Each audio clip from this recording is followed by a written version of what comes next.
स्वागत है आप सबका स्टडी फॉर सिविल सर्विसेज पर। इस वीडियो में हम डिस्कस करेंगे हमारे अतीत दो इस एनसीईआरटी से अध्याय 3 दिल्ली के सुल्तान चैप्टर 3 द दिल्ली सुल्तान्स। तो चलिए इसे स्टार्ट करते हैं। अगर आप यूपीएससी या अदर स्टेट पीसीएस के लिए तैयारी कर रहे हो तो आप हमारे पेड कोर्स को ज्वाइन कर सकते हो। इससे जुड़ी अधिक जानकारी के लिए इस नंबर पर कॉल कीजिए। स्पेशली अगर आप यूपीपीएससी, एमपीपीएससी और बीपीएससी के लिए प्रिपरेशन कर रहे हो दोस्तों, तो आप इस कोर्स को ज्वाइन कीजिए। ये आपके लिए काफ़ी फायदेमंद साबित होगा।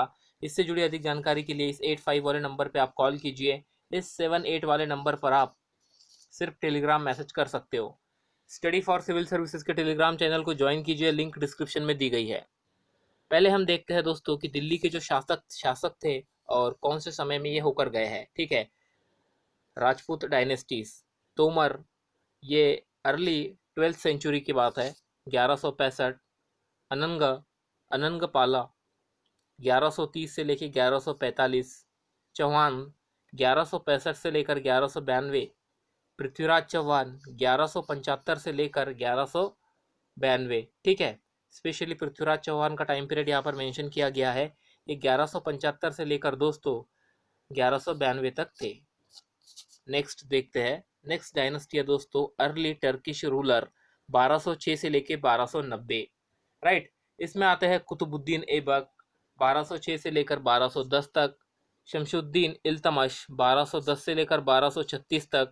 रजिया 1236 से लेकर दोस्तों 1240 तक। ठीक है, और 1240 के बाद यहाँ पर नेक्स्ट किंग का नाम बताया जा रहा है गयासुद्दीन बलबन, जो कि रजिया के बाद नहीं आए थे, ये 1266 में आए थे। ठीक है, बट रजिया के बाद जो किंग आए होंगे ये इतने फेमस नहीं हुए होंगे, इसलिए इनका नाम यहाँ पर नहीं है, जाहिर सी बात है। ठीक है, 1166 से लेकर 1187 तक।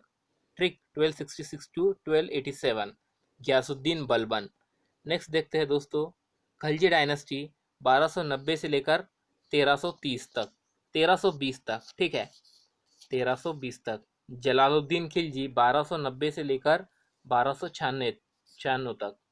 अलाउद्दीन खिलजी 1296 से लेकर दोस्तों 1316 तक। राइट, तो खिलजी डायनेस्टी में जलालुद्दीन खिलजी और अलाउद्दीन खिलजी ये दो फेमस रूलर थे, ये दो फेमस शासक थे।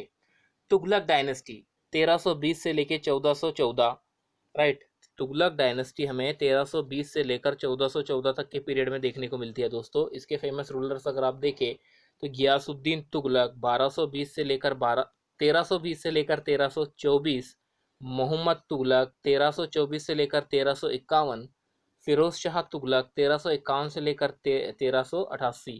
ठीक है, 1388। ये हो गई तुगलक डायनेस्टी। सैयदी डायनेस्टी 1414 से लेकर दोस्तों 1451 तक। इसमें खजर खान 1414 से लेकर 1421 तक। बाहुल लोधी 1451 से लेकर 1489 तक। लोधी डायनेस्टी 1451 से लेकर दोस्तों ये 1526 तक थी। ठीक है, लोधी डायनेस्टी इस समय पीरियड तक यहाँ पर थी। तो दोस्तों ये तो हो गए दिल्ली में जो लोग शासन कर कर गए हैं, इनके नाम और इनका समय। आपने हमने प्रीवियस जो वीडियो देखा है दोस्तों, अध्याय 2 में हमने कावेरी डेल्टा के सराउंडिंग का जो क्षेत्र था इसके बारे में बात की थी। आपने एक बात नोटिस की होंगी, उस समय हमने दिल्ली के बारे में बात नहीं की और ये नहीं कहा कि दिल्ली राजधानी थी। इसके पीछे एक वजह है दोस्तों कि दिल्ली उस समय 12वीं शताब्दी में इतना फेमस शहर नहीं था, इतना महत्वपूर्ण शहर नहीं था। ठीक है, अगर आप इस राजाओं की तालिका पे नज़र डालेंगे, ठीक है, तब आपको समझ में आता है कि जो तोमर राजपूत है इनके काल में दिल्ली उनके साम्राज्य की राजधानी बनी। ठीक है, तोमर राजपूतों के समय में दोस्तों दिल्ली उनके साम्राज्य की राजधानी बनती है, उनके किंगडम की कैपिटल बनती है। फिर इन्हें पराजित किया जाता है चौहान्स के द्वारा, जिन्हें चाहमान नाम से भी जाना जाता है। ठीक है, तो चाहमान इन्हें परास्त कर देते हैं। और दोस्तों तोमरों और चाहवानों के राज्यकाल में इन दोनों का जो समय था, ठीक है, बोथ तोमर और चौहानों के राज्यकाल में दिल्ली ये शहर एक तरीके से महत्वपूर्ण शहर बन गया, इनके राज्यों की राजधानी बन गई। ठीक है, इसके पीछे दूसरा एक रीज़न ये भी है दोस्तों कि ये एक कमर्शियल सेंटर भी बन चुका था, जो रिच जैन व्यापारी थे, जो जैन मर्चेंट थे, ये भी यहाँ पर रहते थे और इन्होंने यहाँ पर कुछ मंदिर भी बनाए थे। यहाँ पर कॉइन्स बनाए जाते थे जिन्हें देहली वाल कहा जाता था, ठीक है। और ये कॉइन उस समय वाइडर सर्कुलेशन में थे। ये सिक्के दोस्तों उस समय काफ़ी प्रचलन में थे, सर्कुलेशन में थे, इन्हें देहली वाल कहा जाता था। आगे चलते हैं। अब देखिए, दिल्ली का जो ट्रांसफॉर्मेशन होता है एक शहर से लेकर एक कैपिटल में, और फिर ये पूरे सब कॉन्टिनेंट को कंट्रोल करता है एक कैपिटल के रूप में। तो दोस्तों अर्ली समय में ऐसा नहीं था। जब से इसकी शुरुआत हुई, दिल्ली एक महत्वपूर्ण शहर बनता गया शुरुआती समय में, तब यह ऐसा नहीं था। 13वीं सदी के आरंभ में दिल्ली सल्तनत की स्थापना हुई और इसके साथ दिल्ली एक ऐसी राजधानी में बदल गई जिसका नियंत्रण इस उपमहाद्वीप के बहुत बड़े क्षेत्र पर फैला था। राइट, इस उपमहाद्वीप के बहुत बड़े क्षेत्र पर फैला था। The Delhi Sultans built many cities in area that we now known as Delhi. ठीक है, तो दिल्ली के जो सुल्तान थे इन्होंने दोस्तों सिटीज बिल्ड की और इस एरिया को हम कलेक्टिवली दिल्ली कहते हैं। ठीक है, अब देखिए दिल्ली के बारे में हमें पता कैसे चलता है। ठीक है, ये जो दिल्ली के सुल्तान थे, इन सुल्तानों के बारे में हमें कैसे पता चला। हालांकि दोस्तों अभिलेख, सिक्के और स्थापत्य यानी भवन निर्माण कला के माध्यम से काफ़ी सूचना इनके बारे में मिलती है। ठीक है, इनके बारे में हिस्टोरियंस को काफ़ी सूचना मिलती है। मगर और भी महत्वपूर्ण वे इतिहास के एक वचन जिसे हम तारीख कहते हैं और तवारीख बहुवचन है, जो सुल्तानों के शासनकाल में प्रशासन की भाषा पारसी में लिखे गए थे। ठीक है, जिस समय यहाँ पर सुल्तान थे और उनकी जो प्रशासन की भाषा थी जो कि पर्सियन थी, इस लैंग्वेज में दोस्तों उनके एडमिनिस्ट्रेशन के बारे में जो कुछ चीज़ें लिखी गई है, ये एक महत्वपूर्ण सोर्स है उनके बारे में पता करने के लिए, उनके बारे में जानने के लिए। ठीक है, देखिए दोस्तों जो लेखक थे जिन्होंने तवारीख को लिखा था, ये सचिव थे। राइट, सेक्रेटरीज थे, सचिव थे, कवि थे, पोएट थे, इसका मतलब एडमिनिस्ट्रेटर थे, प्रशासक थे, और दोस्तों दरबारियों जैसे कि एक सुशिक्षित व्यक्ति होते थे जो घटनाओं का वर्णन भी करते थे और शासक को प्रशासन संबंधी सलाह भी देते थे कि किस तरीके से आपको प्रशासन चलाया जाना चाहिए। वो शासक को एडवाइस भी देते थे जब आवश्यकता पड़ती थी। कुछ इवेंट्स पर ये शासक को गवर्नेंस से संबंधित चीज़ों पर एडवाइस भी देते थे। ठीक है, तो इस तरीके से इनका जो रोल था दोस्तों, ये एक महत्वपूर्ण रोल समझ में आता है। राइट, आगे चलते हैं। अब देखिए कुछ और बातें हैं जिनके बारे में हमें ध्यान में रखना चाहिए। पहली बात तो है दोस्तों कि जो तवारीख के लेखक हैं ये नगरों में रहते थे। ठीक है, तवारीख के जो लेखक है ये स्पेशली नगरों में रहते थे, मेनली ये सिटीज़ में स्थायित थे। राइट, ये गाँवों में शायद ही रहते हो। वे अक्सर अपने इतिहास सुल्तानों के लिए उनसे ढेर सारे इनाम इकरार पाने की आशा में लिखा करते थे। ठीक है, अब देखिए इतिहास तो लिख रहे हैं, पर इतिहास लिखकर उन्हें क्या मिलेगा? क्या उनकी हॉबी होंगी इतिहास लिखना? क्या वो कोई राइटर होंगे? जी नहीं। देखिए दोस्तों यहाँ पर एक रीज़न बताया जाता है कि ये लोग इतिहास लिखने में इंटरेस्टेड थे बिकॉज उस समय के जो इनके सुल्तान थे, ये सुल्तान को खुश करना चाहते थे और सुल्तान से उपहार गिफ्ट पाना चाहते थे। ठीक है, अगर सुल्तान खुश होगा तो इन्हें गिफ्ट देगा। जैसे कि जो पुराने टेलीविज़न पे सीरियल चलते हैं, जब भी कोई व्यक्ति आता है और सुल्तान को या शासक को कोई खुशखबरी देता है, शासक अपने गले की माला निकालता है जो कि एक मूल्यवान माला रही होंगी जब शासक इसे पहन रहा है, और उस खुशखबरी देने वाले को एज ए रिवॉर्ड के रूप में दे देता है। राइट, ये जो ऑथर थे दोस्तों, ये लेखक अक्सर शासकों को जन्म सिद्ध अधिकार और लिंग भेद पर आधारित आदर्श समाज व्यवस्था बनाए रखने की सलाह देते थे।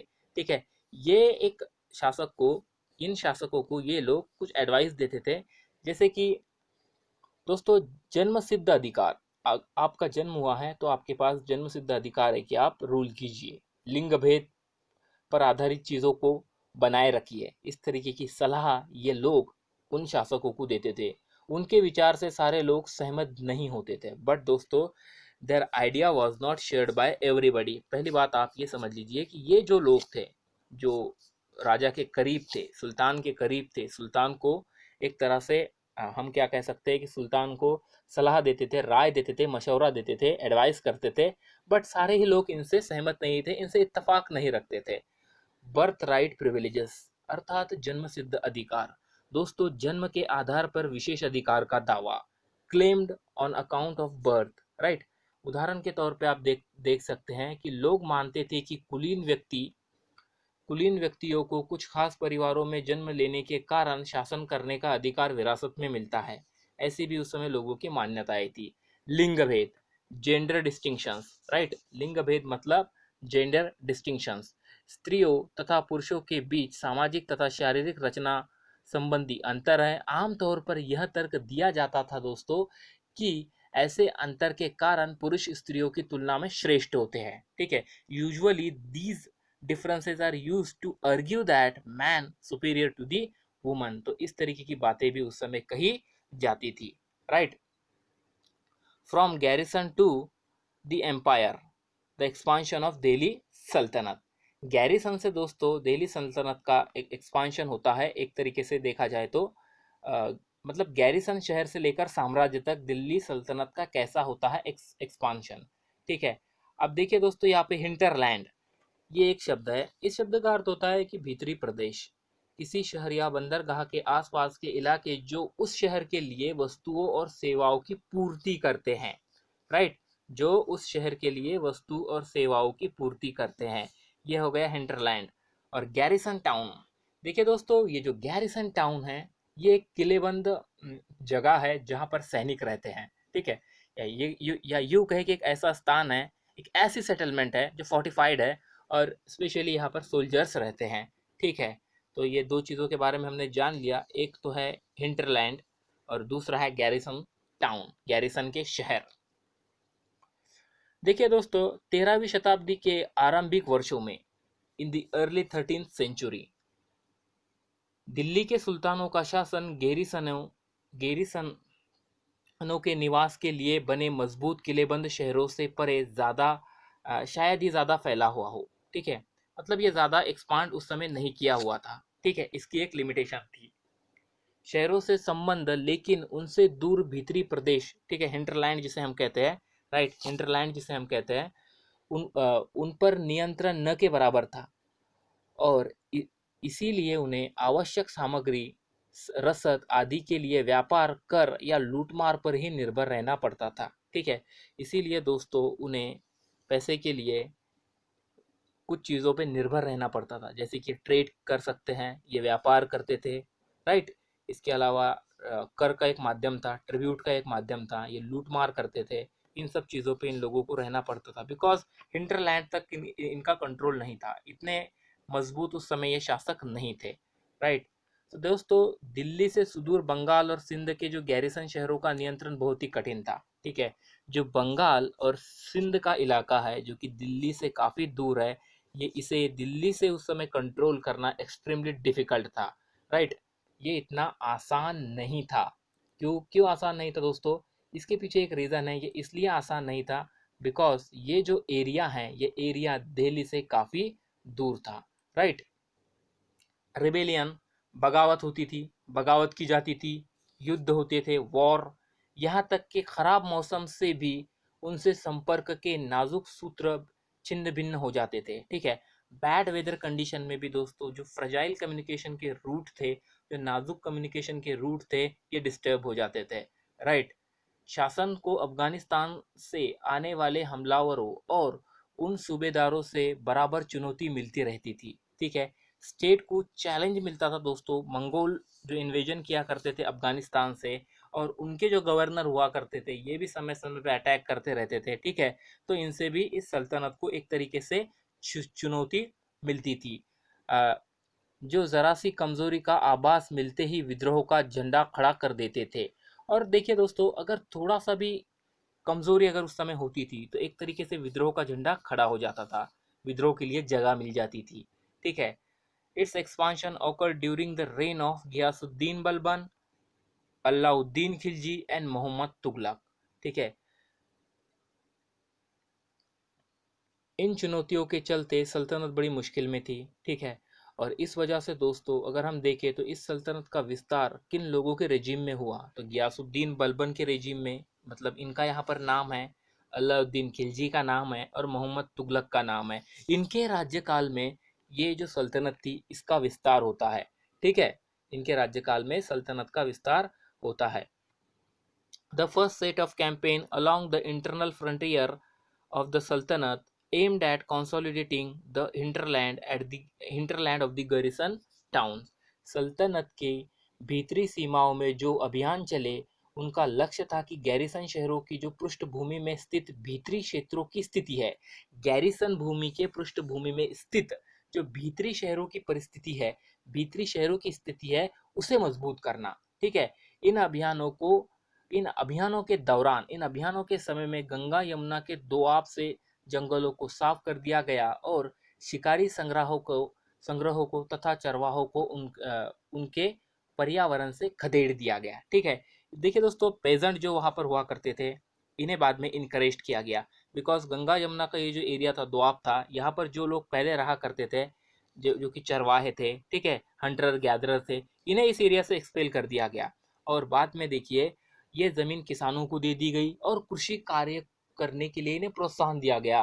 व्यापार मार्गों की सुरक्षा और क्षेत्रीय व्यापार की उन्नति की खातिर नए किले और शहर बनाए गए। ठीक है। तो न्यू फोर्ट्स इन्होंने बनाए, बिकॉज दोस्तों नए शहर इन्होंने बनाए कि व्यापार के जो रूट थे, ठीक है, व्यापार के जो रूट थे इन्हें प्रोटेक्ट किया जा सके और रीजनल ट्रेड को प्रमोट किया जा सके। ठीक है।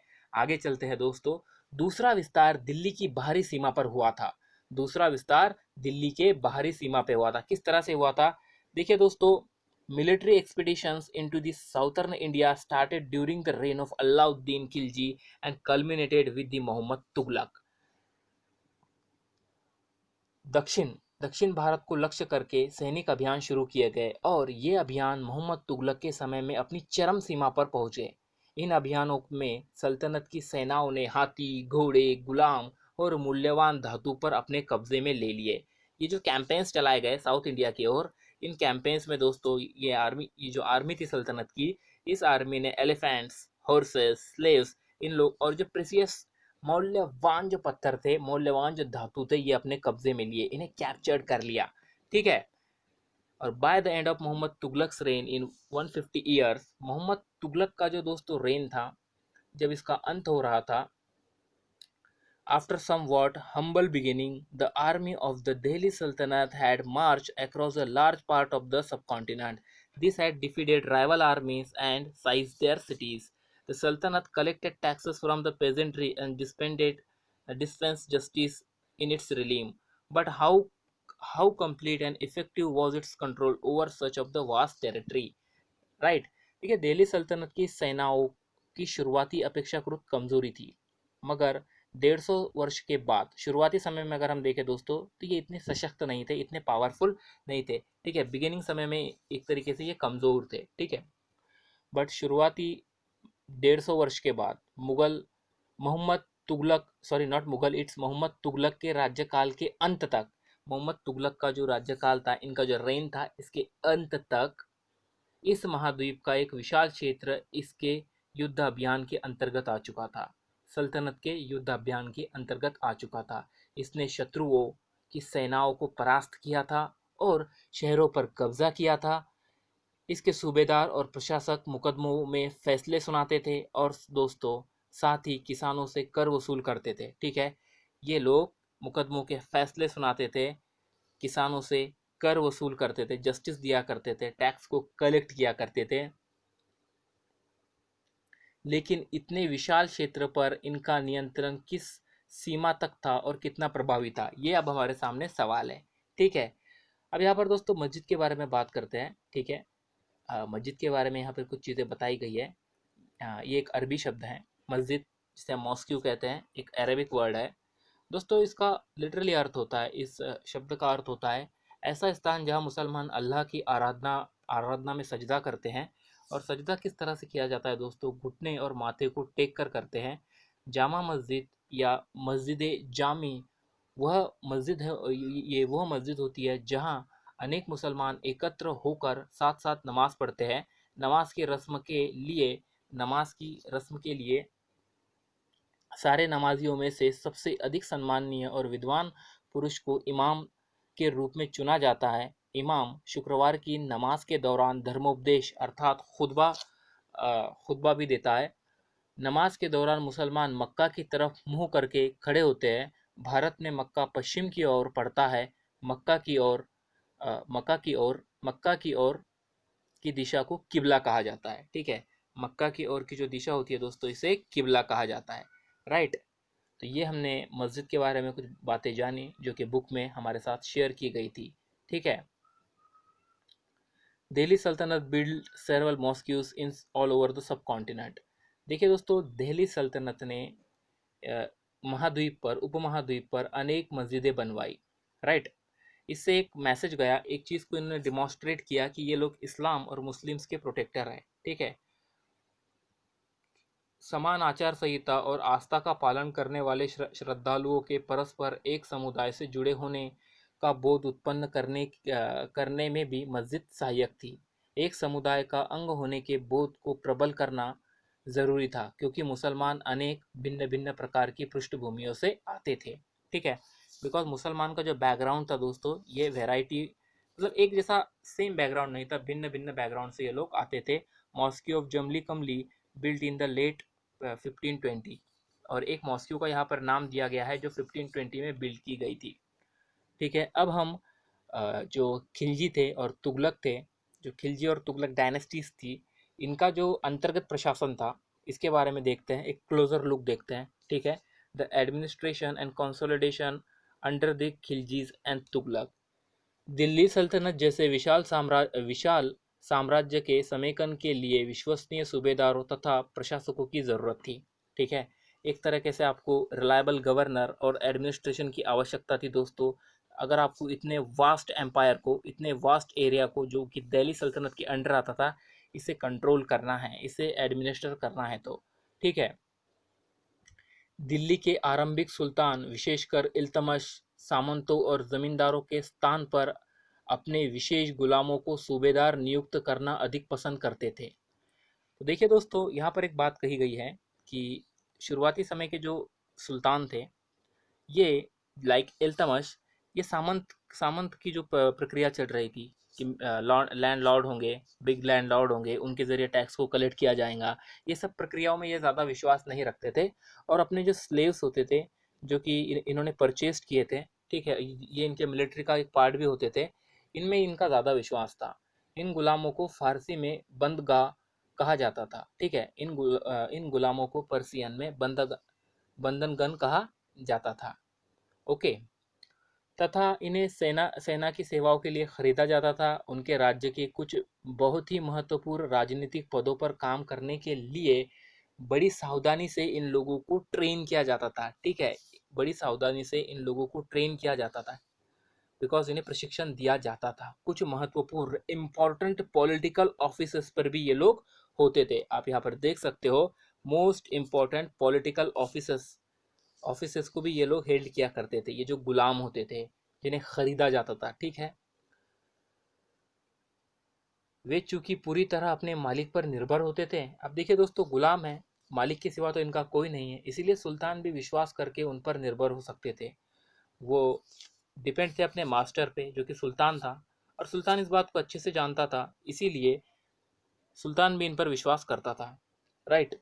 सुल्तान भी इन पर निर्भर रह सकता था। खलजी तथा तुगलक शासक बंद जो ये जो गुलाम थे दोस्तों, इनका इस्तेमाल करते थे। साथ ही अपने आश्रित निम्न वर्ग के लोगों को भी ऊंचे राजनीतिक पदों पर बैठाते थे।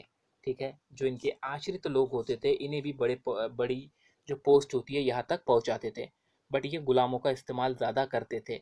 ऐसे लोगों को सेनापति और सूबेदार जैसे पद दिए जाते थे, लेकिन इससे राजनीतिक अस्थिरता भी पैदा होने लगी। अब क्या किया जाने लगा दोस्तों, इनके जो क्या कह सकते हैं हम इसे, आश्रित जो लोग थे, ऐसे लोगों को बड़े पोस्ट पे बैठाया जाने लगा, जैसे कि गवर्नर, जनरल गवर्नर जैसी पोस्ट पे बैठाया जाने लगा। इससे एक तरीके से पॉलिटिकल स्टेबिलिटी भी आ गई। ये पॉलिटिकल स्टेबिलिटी आने के पीछे कारण बने। गुलाम और आश्रित अपने मालिकों और संरक्षकों के प्रति तो वफादार रहते थे, मगर उनके उत्तराधिकारियों के प्रति नहीं। ये एक बहुत ही इंपॉर्टेंट पॉइंट है यहाँ पर। ये जो स्लेव्स होते थे दोस्तों और उनके जो आश्रित लोग होते थे, ये जिन अब स्लेव अपने मास्टर के प्रति तो काफ़ी वफादार है, उनके जो आश्रित लोग हैं ये उनके प्रति तो काफ़ी वफादार है, बट जब इनका रेजिम खत्म होता है, इनका रूल खत्म होता है और उनका सन या उनकी डॉटर, अब डॉटर के तो एग्जाम्पल कम मिलते हैं, रजिया का एक एग्जाम्पल हमें देखने को मिलता है, जब आते हैं दोस्तों तो उनके प्रति ये इतने वफादार नहीं होते थे। ठीक है, उनके प्रति ये इतने वफादार नहीं होते थे, राइट। नए सुल्तानों के अपने नौकर होते थे, बिकॉज अब नया सुल्तान आया तो वो अपना नौकर लेकर आएगा, उसके भी तो कुछ विश्वसनीय लोग होंगे, ये पुराने वाले लोगों पर क्यों विश्वास करेगा, इसके पीछे ये भी रीजन रहा होगा। फलस्वरूप किसी नए शासक के सिंहासन पर बैठते ही प्राय नए और पुराने सरदारों के बीच टकराहट शुरू हो जाती थी। सुल्तानों द्वारा निचले तबके के लोगों को संरक्षण दिए जाने के कारण उच्च वर्ग में कई लोगों को गहरा धक्का भी लगा था, राइट। और फारसी तवारीख के लेखकों ने निचले खानदानों के लोगों को ऊंचे पदों पर बैठाने के लिए दिल्ली के सुल्तानों की आलोचना भी की थी। अब यहाँ पर एक सिचुएशन हमारे सामने आ रही है, बात कही जा रही है दोस्तों इस स्लाइड पे कि जो सुल्तान होता था, सुल्तान अपने गुलामों का, अपने स्लेव्स का और उसके जो विश्वसनीय लोग होते थे, आश्रित लोग होते थे, आश्रित अर्थात जो किसी अन्य व्यक्ति के संरक्षण में रहता हो, उस पर निर्भर रहता हो। ठीक है, जैसे कि गुलाम भी तो उन्हीं मास्टर पे ही डिपेंड करता था, तो ऐसे लोगों पर विश्वास करते थे, उन्हें बड़े पोस्ट पर बैठाते थे, लाइक गवर्नर जैसी पोस्ट भी इन्हें दी जाती थी। बट दोस्तों इससे आगे क्या होने लगा कि एक तरीके की इंस्टेबिलिटी क्रिएट होने लगी, बिकॉज ये गुलाम और ये जो आश्रित लोग होते थे, ये अपने सुल्तान के प्रति तो काफ़ी वफादार थे, इस बारे में कोई दो राय यहाँ पर नहीं बनती है। बट जब सुल्तान के उत्तराधिकारी आते थे दोस्तों, तो उनके प्रति ये उतने वफादार नहीं होते थे। इसके पीछे एक रीज़न ये भी बताया जा रहा है कि जैसा कोई नया सुल्तान का उत्तराधिकारी आ रहा है, वो अपने विश्वसनीय लोगों को भी लाता था और इनसे रिप्लेस करता था, तो एक तरीके से इनके बीच में कड़वाहट या इनके बीच में टकराहट शुरू हो जाती थी। अब सुल्तानों के द्वारा इन निचले तबकों के लोगों को संरक्षण दिए जाने के कारण उस समय का जो उच्च वर्ग था, ठीक है, दिल्ली का जो उच्च वर्ग था, ये काफ़ी नाराज़ हो जाता था।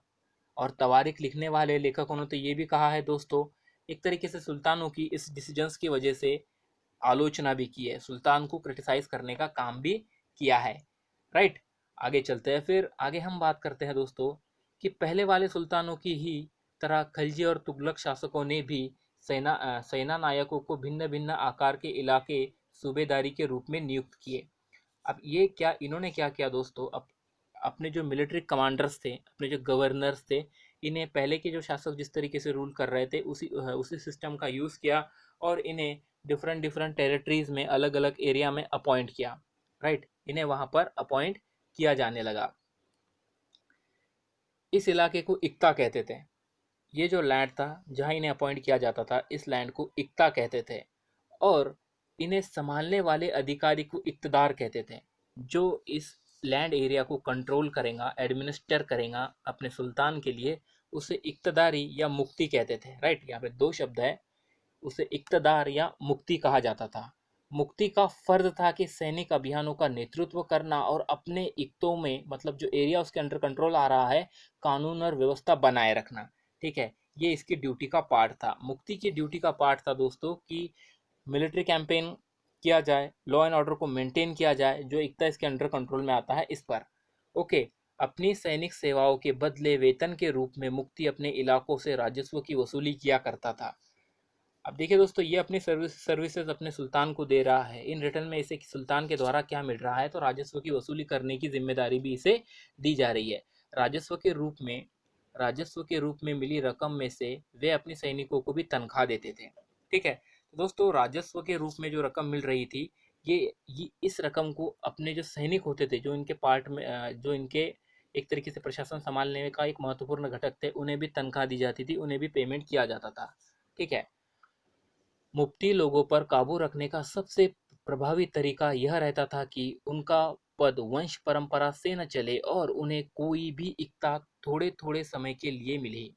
ठीक है, अब ये जो लोग हैं दोस्तों, जो कि मुफ्ती है या इक्तदार हैं, जो लैंड एरिया को एडमिनिस्टर करने का काम कर रहे हैं, इन्हें किस तरीके से कंट्रोल किया जाए, तो मोस्ट इफेक्टिव वे था इन्हें कंट्रोल करने का कि इनकी जो पोजीशन ये इनहेरिटेबल, इनकी पोजीशन हेरिडेटरी ना हो। ठीक है, कि कोई व्यक्ति मुक्ति हो तो उस या इक्तदार हो तो उसका सन भी इक्तदार होगा, ये सिस्टम नहीं अपनाई जाएंगी। और किसी एक एरिया पर ज़्यादा देर तक उस आदमी को, किसी एक मुक्ति को अपॉइंट करके नहीं रखा जाएगा। ठीक है, इनके इन्हें क्या कहते हैं, इन्हें ट्रांसफ़र किया जाएगा, इनका स्थानांतरण किया जाएगा, एक जगह इन्हें नहीं रहने दिया जाएगा। अगर इन्हें एक जगह नहीं रहने दिया जाता है दोस्तों, तो ये उस स्थान पे ज़्यादा मजबूत नहीं हो पाएंगे, सिर्फ अपना काम ही करेंगे ना। सुल्तान अलाउद्दीन खिलजी और मोहम्मद तुगलक के शासनकाल में नौकरी के इन कठोर नियमों की बड़ी सख्ती से पालना होती थी। ठीक है, तो अलाउद्दीन खिलजी और मोहम्मद तुगलक का जो रेन था दोस्तों, इनके रेन में ये सर्विसेज के जो रूल थे, जो कंडीशंस थी, इनका रिगोरसली फॉलो किया जाता था, मतलब इसे इम्पोज किया जाता था।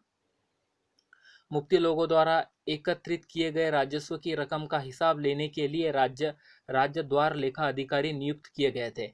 ठीक है, अब देखिए इनके ट्रांसपेरेंसी किस तरीके से ये लोग इंश्योर करते थे कि मुफ्ती काम सही से कर रहा है या नहीं कर रहा है, इसकी अकाउंटेबिलिटी कैसे की जाएंगी। इसके ऊपर भी एक ऑफिसर रखा गया था दोस्तों, जो इस बात को मॉनिटर करता था कि मुफ्ती के द्वारा जो रेवेन्यू कलेक्ट किया जा रहा है, मुफ्ती के द्वारा जो रेवेन्यू जमा किया जा रहा है, ये किस तरीके से हो रहा है, इसे भी चेक किया जाता था। इसके लिए एक राजस्व अधिकारी नियुक्त किया गया था।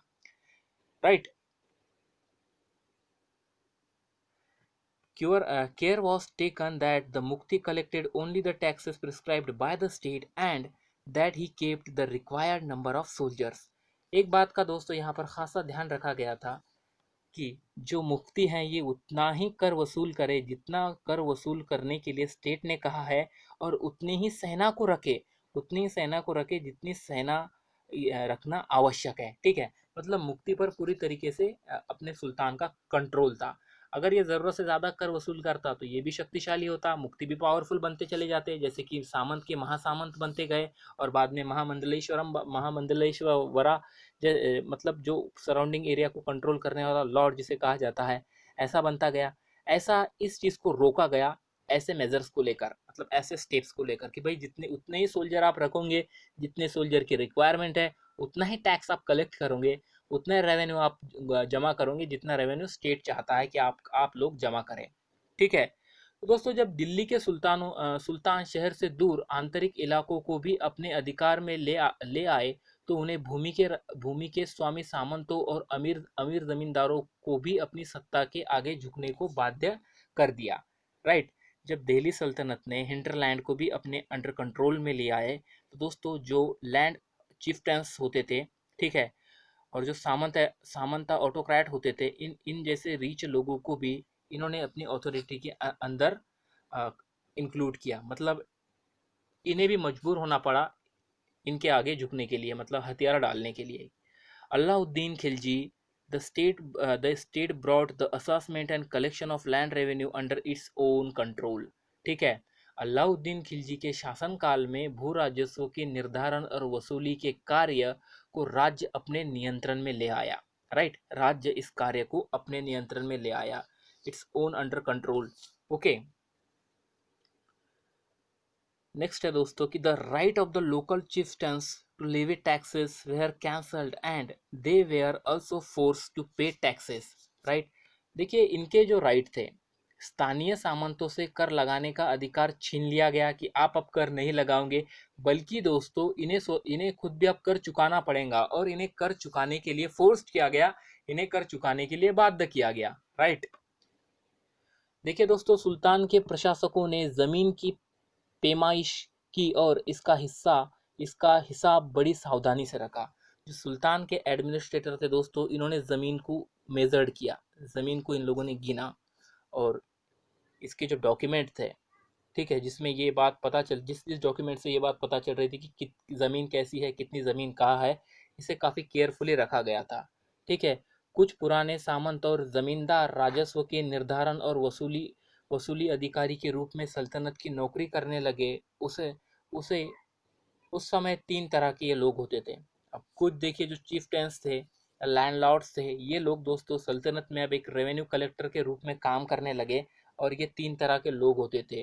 The cultivation called kharaj the cultivation called kharaj and amounting to about 50%। ठीक है, कृषि पर जिसे खराज कहा जाता था, जो जो कर लगता था दोस्तों, इसे खराज कहा जाता था, और ये उपज के लगभग 50% कर लगाया जाता था। जितनी आपको उपज हो रही है, इसके 50% कर लगाया जाता था। इसका मतलब सल्तनत के जो दोस्तों मास्टर्स थे, सल्तनत के जो सुल्तान थे, ये काफ़ी ज़्यादा कर वसूल किया करते थे। 50% तो बहुत हो गया। ओके, कैटल पे भी दोस्तों कर वसूला जाता था, मवेशियों पर भी कर था और हाउसेस पे भी कर था, घरों पर भी कर था। यह याद रखना ज़रूरी है कि उपमहाद्वीप का काफ़ी बड़ा हिस्सा दिल्ली सल्तनत के अधिकारों से बाहर ही था। राइट।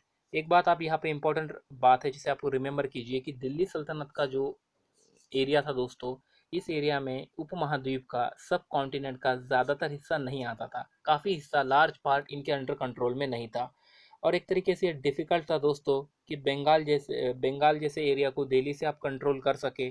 ठीक है। साउथ इंडिया को इन्होंने एनेक्स्ट किया, साउथ इंडिया को एनेक्स्ट करने के लिए इन्होंने प्रयास किया, बट एनेक्सेशन करने के बाद, कंट्रोल में लाने के बाद फिर से इनका कंट्रोल ये लूज़ कर देते थे। दिल्ली से बंगाल जैसे सुदूर प्रांतों का नियंत्रण कठिन था और दक्षिण भारत की विजय के तुरंत बाद वह पूरा क्षेत्र फिर से स्वतंत्र हो गया था।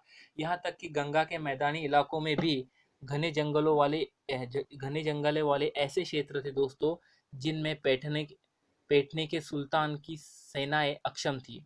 राइट। स्थानीय सरदारों ने इन क्षेत्रों में अपना शासन जमा लिया। जो लोकल लोग थे, इन लोगों ने ये जो एरिया था, ये जो रीजन था, यहाँ पर अपना रूल स्टैब्लिश किया। ठीक है। Local chieftain established their rule in this region. Sometime ruler like Alauddin Khilji and Muhammad Tughlaq could force their control in these area, but only for a short duration. But only for the short duration. आप ये भी बात कह सकते हो कि जो अलाउद्दीन खिलजी था और मोहम्मद तुगलक था, इन लोगों ने इन इलाकों पे ज़ोर ज़बरदस्ती से अपने अधिकार जमा तो लिया था दोस्तों, पर वह अधिकार ज़्यादा समय तक नहीं रह पाया था। राइट। वो अधिकार ये ज़्यादा समय तक नहीं बचा कर रख पाए। यहाँ पर एक चंगेज़ खान का जिक्र किया गया है। चंगेज़ खान के नेतृत्व में मंगोलों ने 1219 में उत्तर पूर्वी ईरान में आधुनिक उज़्बेकिस्तान, ठीक है, जिसे मॉडर्न उज़्बेकिस्तान कहा जाता है, ट्रांसऑक्सानिया पर हमला किया और इसके शीघ्र बाद ही दिल्ली सल्तनत को उनका धावा झेलना पड़ा। ठीक है। चंगेज़ खान ने दोस्तों मॉडर्न उज़्बेकिस्तान जिसे आज हम कहते हैं, इस एरिया को, ट्रांसऑक्सानिया को एक तरीके से अटैक किया, इन्वेड किया और इसके तुरंत बाद दिल्ली सल्तनत को भी इन लोगों को फेस करना पड़ा। ओके। अलाउद्दीन खिलजी और मोहम्मद तुगलक के शासनकालों के आरंभ में दिल्ली पर मंगोलों के धावे बढ़ गए। ठीक है। दिल्ली पर मंगोल्स के अटैक बढ़ गए दोस्तों, ये अटैक इंक्रीज हो गए और इस समय भी अलाउद्दीन खिलजी और मोहम्मद तुगलक का रेन चढ़ रहा था। इन लोगों के रेन के समय ही, इन लोगों के शासन के समय ही इससे मजबूर होकर दोनों ही सुल्तानों को एक विशाल स्थानीय सेना खड़ी करनी पड़ी। इतनी विशाल सेना को संभालना प्रशासन के लिए भारी चुनौती था। आइए दोस्तों हम देखते हैं कि किस तरीके से इस चुनौती को सामना इन लोगों ने किया। Let's see how the two Sultan deal with it. देखिए क्या होता है कि 1219 के समय में एक यहाँ पर इवेंट होता है। चंगेज़ खान इन्वेट करता है ट्रांसऑक्सानिया को, जो कि मॉडर्न उज़्बेकिस्तान जिसे हम कह सकते हैं, और इस एरिया को इन्वेट करने के बाद दोस्तों नॉर्थ ईस्ट की ओर इसका रुझान बढ़ता है, मतलब इस एरिया की ओर ये आकर्षित होता है। और यही वो समय था, इसी के बाद दिल्ली सल्तनत को भी इन लोगों का अटैक फेस करना पड़ा। मंगोल लोग के द्वारा जो अटैक किए जा रहे थे दोस्तों, इनकी फ्रीक्वेंसी बढ़ गई थी। और ये इस समय कौन रूलर हुआ करते थे, तो अलाउद्दीन खिलजी और मोहम्मद तुगलक का ही ये रेन था। तो इससे निपटने के लिए इन लोगों को ज़्यादा तौर पर सेना को मोबिलाइज करना पड़ा, स्टैंडिंग आर्मी प्रिपेयर करनी पड़ी। और दोस्तों इतनी बड़ी स्टैंडिंग आर्मी प्रिपेयर करने के बाद उसे मैनेज करना भी इनके सामने एक बड़ा चैलेंज था। अब हम देखेंगे कि किस तरीके से इन लोगों ने अपनी आर्मी को मैनेज करने का काम किया। तो एक तरफ आप अलाउद्दीन खिलजी और दूसरी तरफ आप मोहम्मद तुगलक के बारे में यहाँ पर देख सकते हो। जस्ट ये कलर चेंज कर लेते हैं, कौन सा कलर रखते हैं, ये कलर रखते हैं, ठीक, या इट्स गुड। पहले बात करते हैं अलाउद्दीन खिलजी की। दिल्ली पर 2 बार हमले हुए। अलाउद्दीन खिलजी के रेन में दिल्ली पर 2 बार हमले हुए। इनका सामना करने के लिए अलाउद्दीन खिलजी ने एक विशाल सेना, ठीक है, स्टैंडिंग आर्मी, खड़ी सेना को खड़ा किया। राइट। मोहम्मद तुगलक के शासन के प्रारंभिक वर्षों में सल्तनत पर हमला हुआ।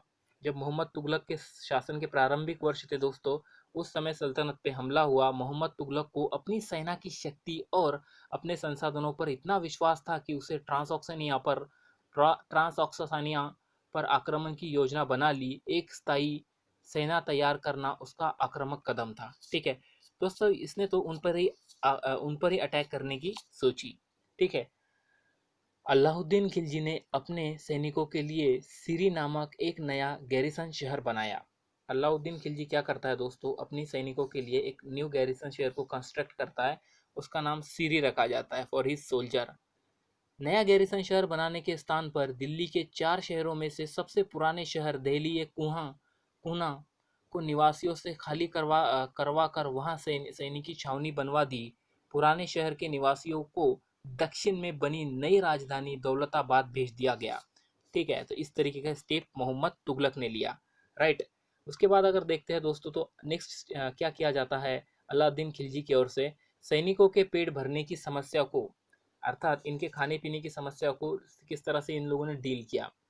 गंगा यमुना के बीच की भूमि से कर के रूप में खेती की पैदावार इकट्ठा इकट्ठा करके हल किया गया। किसानों की पैदावार का 50% हिस्सा दोस्तों कर के तौर पे लिया गया। अब यहाँ पर जो तुगलक थे, मोहम्मद तुगलक थे, इन्होंने किस तरीके से सैनिकों के खाने के इशू से डील किया। राइट। सेना को खिलाने के लिए सेना को खिलाने के लिए उसी इलाके से खाद्यान्न इकट्ठा किया गया, लेकिन सैनिकों की विशाल संख्या की ज़रूरतें पूरी करने के लिए सुल्तान ने अतिरिक्त कर भी लगाए। इसी दौरान उस क्षेत्र में अकाल भी पड़ा। देखिए दोस्तों, ये वो समय था, मतलब जिस जिस समय पे ये ऐसी सिचुएशन से डील कर रहे थे, उसी समय पे कोइंसाइड होता है, वहाँ पर एक तरीके से फैमिन भी आता है। राइट। अब बात करते हैं कि सैनिकों को किस तरीके से पे किया गया, पेमेंट का इशू आता है। राइट। उनके खाने की मतलब उनके खाने का इंतज़ाम कैसे किया गया, ये हमने देखा। उनके रहने का इंतज़ाम कहाँ किया गया, ये हमने देखा। अब दोस्तों, उन्हें पे भी तो करना है, उन्हें सैलरीज भी तो देनी है, सैनिकों को वेतन भी देना होता था। अलाउद्दीन खिलजी ने सैनिकों को एकता के स्थान पर नकद वेतन देना देना तय किया। ठीक है, यहाँ पर इन्होंने दोस्तों एक चेंज किया, एकता नहीं देंगे आपको, आपको नगद वेतन देंगे। ठीक है, नगद आपको पैसा दिया जाएगा, राशि दी जाएंगी। सैनिक अपना आवश्यक सामान दिल्ली के व्यापारियों से खरीदते थे। और दोस्तों, सैनिक सोल्जर्स जिन चीज़ों की उन्हें आवश्यकता होती थी, ये दिल्ली के मर्चेंट्स से, दिल्ली के व्यापारियों से वो सामानों को खरीदते थे। और यह आशंका थी कि व्यापारी अपने चीज़ों की कीमतें बढ़ा देंगे। एक दो दोस्तों, यहाँ पर डाउट भी रहता था कि जो व्यापारी हैं ये अपने जो चीज़ें इनके द्वारा बेची जाती है, इसका प्राइस भी इंक्रीज कर सकते हैं। तो इसे रोकने के लिए अलाउद्दीन खिलजी ने क्या किया दोस्तों, उनकी कीमतों पर ही नियंत्रण करना शुरू कर दिया। अफसर बड़ी सावधानी से कीमतों का सर्वेक्षण करते थे और जो व्यापारी निश्चित दरों का उल्लंघन करता था उसे सजा मिलती थी। ठीक है, तो ये एक स्टेप अलाउद्दीन खिलजी के द्वारा ली गई, जिससे उसकी सेना को ज़्यादा परेशानी का सामना ना करना पड़े। मोहम्मद तुगलक ने भी अपने सैनिकों को नगद वेतन दिए, लेकिन कीमतों पर नियंत्रण करने की जगह उसने कुछ और कागजी मुद्रा की तरह टोकन, एक तरीके से सांकेतिक मुद्रा चलाई। ठीक है, यहाँ पर दोस्तों एक गलती इनके द्वारा हुई हुई दिखाई देती है। जिस तरीके से अलाउद्दीन खिलजी ने सिचुएशन से डील किया, शायद मोहम्मद तुगलक को भी ऐसे ही डील करनी चाहिए थी। बट ये टोकन लेकर आए। ये सिक्के धातु से बने होते थे दोस्तों, लेकिन सोने चांदी के न होकर ये सस्ती धातु से बनाए जाते थे। ठीक है, तो 14वीं सदी में लोगों को इस मुद्रा पर भरोसा ही नहीं रहा। वे बड़े चतुर थे, अपने सोने चांदी के सिक्कों को बचा कर रख लेते थे और तमाम तमाम कर इस टोकन मुद्रा से ही चुकाते थे। दोस्तों, इस सस्ती मुद्रा से जाली सिक्के भी निकला, मतलब इससे जाली सिक्के भी बनने लगे और जाली सिक्के की प्रॉब्लम को भी इन लोगों को फेस करना पड़ा। राइट।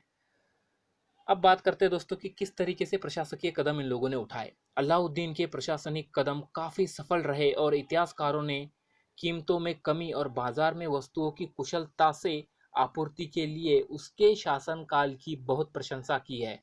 मंगोल आक्रमकों के खतरों का भी उसे सफलतापूर्वक सामना किया। मतलब मंगोल आक्रामक जो थे, इनके खतरों का अलाउद्दीन खिलजी ने सफलतापूर्वक सामना किया, उन्हें फेस किया। इन टर्न में अगर हम मोहम्मद तुगलक की बात करते हैं दोस्तों, तो मोहम्मद तुगलक के द्वारा जो स्टेप्स लिए गए थे, जो मेजर्स उठाए गए थे, एक तरीके से वो फेल होते हुए हमें दिखाई देते हैं। कश्मीर पर उसका आक्रमण पूरी तरह से विफल रहा था। उसने कश्मीर पर भी अटैक किया था जो कि फेल हो गया था। तब उसने तुरान पर हमला करने का इरादा छोड़ा और अपनी विशाल सेना को भंग कर दिया। इस बीच उसने प्रशासनिक संबंधी जो कि कदम उठाए, जैसे कि जिसने कुछ परेशानियां क्रिएट कर दी, कुछ प्रॉब्लम्स इसके स्टेप से ये अपने आप ही क्रिएट करता गया, जैसे कि अपने पैरों पे खुद ही कुल्हाड़ी मार देना, ऐसे डिसीजंस ले लेना एडमिनिस्ट्रेशन से संबंधित, जिससे एडमिनिस्ट्रेशन आसान बनने के लिए सही से चलने की बजाय और प्रॉब्लम में दिक्कतों में आ जाता है। ठीक है। जैसे कि दोस्तों दौलताबाद ये अपनी राजधानी को लेकर गया, वहाँ से शिफ्ट किया, जिससे लोग नाराज थे। करों में इसने वृद्धि की। गंगा यमुना का जो दोआब का जो एरिया था वहाँ पर अकाल था, उस समय उस सिचुएशन से भी ये सही से डील नहीं कर पाया। एक टोकन जैसी मुद्रा लेकर आया, राइट। ये सब इसके ये सब इसके जो मेजर्स थे, जो डिसीजंस इसने लिए, ये कुछ सही साबित नहीं हुए। द सल्तनत इन 15th एंड 16th सेंचुरी। अब 15वीं तथा 16वीं शताब्दी में सल्तनत। तो देखिए हमने इन दोनों के बारे में देखा किस तरीके से अलाउद्दीन खिलजी और मोहम्मद तुगलक ने चीज़ों को मैनेज करने की कोशिश की। इन तमाम असफलताओं की गिनती करने में हमें कभी कभी इस बात को भूल जाते हैं दोस्तों, हम कभी कभी इस बात को भूल जाते हैं कि सल्तनत के इतिहास में पहली बार दिल्ली के किसी सुल्तान ने मंगोल इलाकों को फतेह करने का अभियान की योजना बनाई थी, जहाँ अलाउद्दीन खिलजी का बल प्रतिरक्षा पर था। अलाउद्दीन खिलजी का अगर हम पूरा ये एक तरीके से चार्ट देखें तो इस बात को हमें समझना होगा कि अलाउद्दीन खिलजी डिफेंस में यकीन करता था, उसका डिफेंसिव सिस्टम काफ़ी मजबूत था, राइट। पर मोहम्मद तुगलक ने जो कदम उठाए थे, इसने मंगोलों को विरुद्ध सैनिक अभियान चलाने का भी डिसीजन लिया था, ठीक है। तो ये दो दो चीज़ें यहाँ पर हमें देखनी पड़ती है। बट तुगलक के जो डिसीजंस थे, इससे काफ़ी समस्याएं उसे हुई होंगी। अब हम बात करते हैं कि 15वीं तथा 16वीं शताब्दी में सल्तनत किस तरह से थी, राइट। दोस्तों तुगलक वंश के बाद 1526 में दिल्ली तथा आगरा पर सैयद तथा लोदी वंश का राज्य आता है। तब जौनपुर, बंगाल, मालवा, गुजरात, ठीक है, तब जौनपुर, बंगाल, मालवा, गुजरात तथा पूर्व दक्षिण भारत में स्वतंत्र शासक उठ खड़े हुए। उनकी राजधानियां समृद्ध थी और राज्य फल फूल रहे थे। इसी काल में अफगान तथा राजपूतों जैसे नए शासक समूह भी उभर कर आ रहे थे, ठीक है। एक तरह से न्यू किंग्स और किंगडम की बात यहाँ पर हो रही है। इस काल में स्थापित राज्यों में से कुछ छोटे तो थे, ठीक है, मतलब ये जो समय पीरियड था जब ये नए किंगडम स्टैब्लिश हो रहे थे, ये छोटे थे, स्मॉल थे, बट पावरफुल थे और एक्सट्रीमली वेल एडमिनिस्टर थे। मतलब दोस्तों ये शक्तिशाली थे और उनका शासन बहुत ही कुशल तथा व्यवस्थित तरीके से चल रहा था, ठीक है। यहाँ पर हम शेर शाह सूर का नाम ले सकते हैं, जो कि 1540 से लेकर 1545 तक था। ने बिहार में अपने चाचा के एक छोटे से इलाके के प्रबंधक के रूप में काम करना शुरू किया था दोस्तों, और आगे चलकर उसने उन्नति की और मुगल सम्राट हुमायूं तक को चुनौती दी और परास्त किया। शेर शाह ने दिल्ली पर अधिकार करके स्वयं अपना राजवंश स्थापित किया। हालांकि इसके प्रशासन में हालांकि राइट शेरशाह ने दिल्ली पर अधिकार करके स्वयं अपना राजवंश स्थापित किया। हालांकि सूरी वंश ने केवल 15 वर्ष ही शासन किया, लेकिन राइट इस प्रशासन ने अलाउद्दीन खिलजी वाले कई तरीकों को अपना कर उन्हें और भी चुस्त बना दिया था। महान सम्राट, एक तरीके से जिसे हम ग्रेट कहते हैं, अकबर, ठीक है, ग्रेट एम्परर अकबर ने भी दोस्तों मुगल साम्राज्य को जब संभाला, एडमिनिस्टर करना शुरू किया, कंसोलिडेट करना शुरू किया, तो दोस्तों इसने भी उसी तरीके से चीज़ों को किया जिस तरीके से शेर शाह सूरी ने मैनेज किया था। उसी तरीके से डिसीजंस लेते हुए अकबर भी हमें दिखाई देता है। आगे चलते हैं। देखिए अब थोड़ा वर्ल्ड हिस्ट्री के बारे में बात कर लेते हैं। 3 श्रेणियाँ, ईश्वरी शांति, नाइट और धर्मयुद्ध, 3 orders, peace of God, knights and crusades, धर्मयुद्ध, क्रूसेड्स मीन्स धर्मयुद्ध। अब यह आइडिया कहाँ से आया? 3 श्रेणियों का विचार सबसे पहले 11वीं शताब्दी के आरंभ में फ्रांस में सूत्रबद्ध किया गया। इसके अनुसार समाज को 3 वर्गों में विभाजित किया गया, ठीक है। इसके अनुसार समाज को 3 क्लासेस में विभाजित किया गया। ये 3 वर्ग किस तरह के थे? एक था दोस्तों जो कि प्रार्थना करने वाला वर्ग है, एक जो कि युद्ध करने वाला वर्ग है, और दोस्तों एक हो गया प्रार्थना करने वाला वर्ग, एक हो गया युद्ध करने वाला वर्ग, और दूसरा वर्ग हो गया खेती किसानी करने वाला वर्ग। ये जो डिवीजन था सोसाइटी का, इसे 3 ऑर्डर कहा गया। और देखिए दोस्तों इसे चर्च ने सपोर्ट किया और एक तरीके से इसके बेस पे सोसाइटी बनती गई, right. This help the emergence of new warrior group called night. और एक तरीके से इसी विभाजन से योद्धाओं का एक नया समूह भी उभरा। इन योद्धाओं को नाइट, KNIGHT, नाइट कहा जाता था। ईसाई धर्म एक समूह को संरक्षण देता था और अपनी ईश्वरीय शांति की अवधारणा के प्रसार में इनका उपयोग करता था। नाइटों को, ये जो नाइट्स थे, ठीक है, जो युद्ध करने वाले लोग थे, से अपेक्षा की जाती थी कि वे धर्म और ईश्वर की सेवा में समर्पित योद्धा रहे। मतलब वो अपने रिलीजन्स के लिए, अपने गॉड के लिए फाइट करें, और कोशिश ये रहती थी कि इन योद्धाओं को आपसी लड़ाई भिड़ाई से विमुख करके उन मुसलमानों के विरुद्ध युद्ध करने भेज दिया जाए जिन्होंने यरूशलेम शहर पर कब्जा कर रखा था। ठीक है, जिन लोगों ने यरूशलेम शहर पे, जेरूसलेम जिसे कहते हैं, कब्जा कर रखा था। इस प्रयत्न के परिणाम स्वरूप सैनिक अभियानों की एक श्रृंखला चली जिसे क्रूसेड्स, धर्म युद्ध कहा गया। ठीक है, जिसे क्रूसेड्स या धर्म युद्ध कहा गया। ईश्वर तथा धर्म की सेवाओं में किए गए इन अभियानों ने नाइट की हैसियत पूरी तरह बदल दी।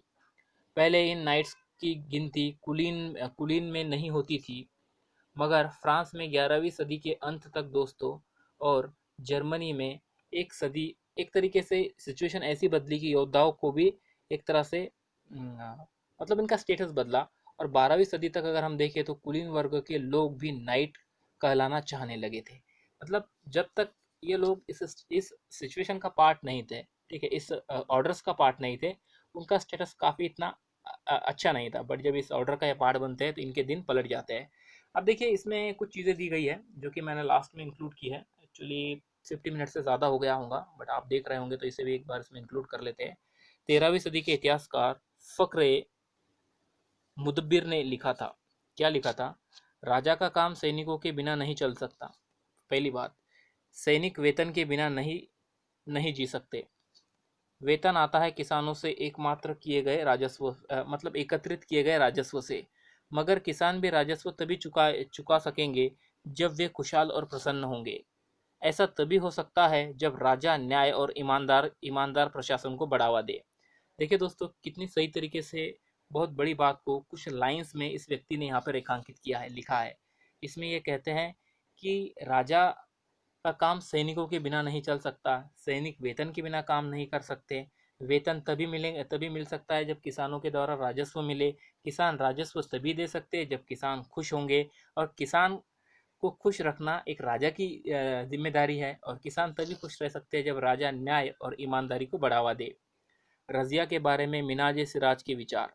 देखिए दोस्तों, रज़िया का नाम तो आपने सुना होगा। मिनाज सिराज का सोचना था, अभी मिनाज सिराज एक राइटर थे, इनका सोचना था दोस्तों, मतलब एक तरीके से बड़े बड़े लोग भी जब उस समय हुआ करते थे, पर उनकी विचारधारा पे किस तरीके की कंडीशन का परिणाम था, ये सब चीज़ें इन चीज़ों के द्वारा बाहर आती है। मिनाज सिराज का सोचना था कि ईश्वर ने जो आदर्श समाज व्यवस्था बनाई है उसके अनुसार स्त्रियों को पुरुष के अधीन होना चाहिए, और रानी का शासन इस व्यवस्था के विरुद्ध जाता है। इसीलिए वह पूछता है, खुदा की रचना के खाते में खुदा के रचना के खाते में इसका ब्यौरा चूंकि मर्द की सूची में नहीं आता, इसीलिए इतनी शानदार खूबियों से भी उसे आखिर हासिल क्या हुआ। राइट, मतलब रज़िया के पास जो क्वालिटीज़ थी दोस्तों, उसे जब क्वीन बनाया गया था, अपने भाइयों की जगह उसके पिता ने उसे चूज़ किया था, तो वो उनसे ज़्यादा मतलब वो डिज़र्व करती थी उस पोजीशन पे आना। ठीक है, रज़िया ने अपने अभिलेखों में और सिक्कों में ये बात अंकित की है कि वो सुल्तान इल्तमिश की बेटी है। बट इसके कॉन्ट्रास्ट हमें एक चीज़ देखने को मिलती है कि आंध्र प्रदेश में वारंगल क्षेत्र में किसी समय काकतीय वंश का राज्य था, और उस वंश की रानी रुद्रम्मा देवी, जो कि 1262 से लेकर 1289 तक थी, 19 मतलब 1289 तक थी, के व्यवहार में रज़िया का व्यवहार बिल्कुल विपरीत था। रुद्रम्मा देवी ने अपने अभिलेखों में अपना नाम पुरुषों जैसा लिखवाकर अपने पुरुष होने का भ्रम पैदा किया था। एक और मुस्लिम शासक थी, कश्मीर की रानी दिदित्ता। ठीक है, उनका नाम दीदी, बड़ी बहन से निकला है। जाहिर है कि प्रजा ने अपनी प्रिय रानी को यह स्नेह भरा संबोधन दिया होगा। इसका मतलब कश्मीर की यहाँ पर बात की जा रही है, या कश्मीरी है, कश्मीर की बात की जा रही है कि वहाँ पर जो रानी दिदित्ता थी, उनका नाम दीदी रखा गया था, मतलब बड़ी बहन। तो उनकी जनता उन्हें काफ़ी चाहती होंगी।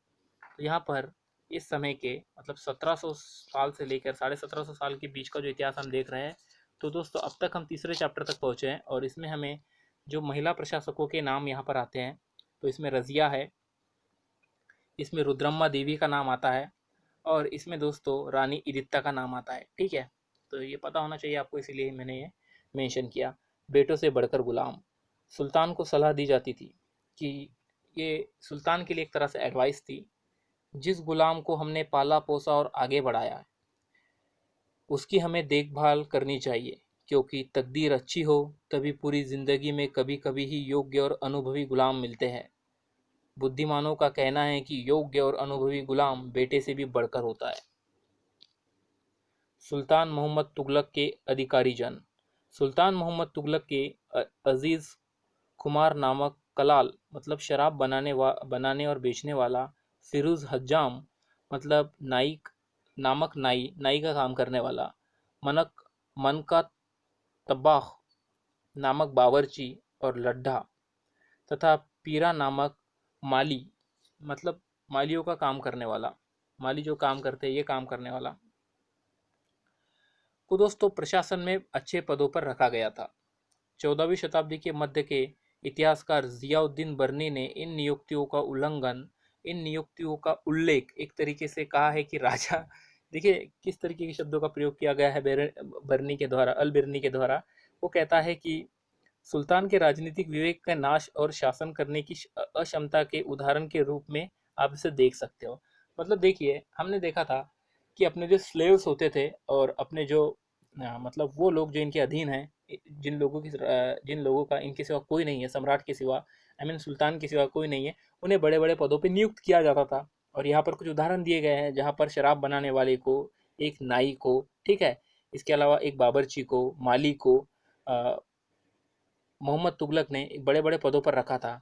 तो अल बरूनी इन्हें किस तरह से देखते हैं? अल बरूनी कहते हैं दोस्तों कि सुल्तान का जो राजनीतिक विवेक है, ठीक है, सुल्तान का जो राजनीतिक विवेक है इसका ये एक तरह से नाश है और सुल्तान की अक्षमता को ये दर्शाता है। राइट, आगे चलते हैं। सरदार और उनकी किलेबंदी, ठीक है, तो आप चाहे तो इसे पढ़ सकते हो कि किस तरीके से ये किया जाता था। अब देखिए दोस्तों यहाँ पर एक्सरसाइज है, कुछ क्वेश्चंस देखते हैं, आंसर्स नहीं देखेंगे बिकॉज काफ़ी बड़ा लेसन बन चुका है। Which ruler first establish his or her capital at Delhi?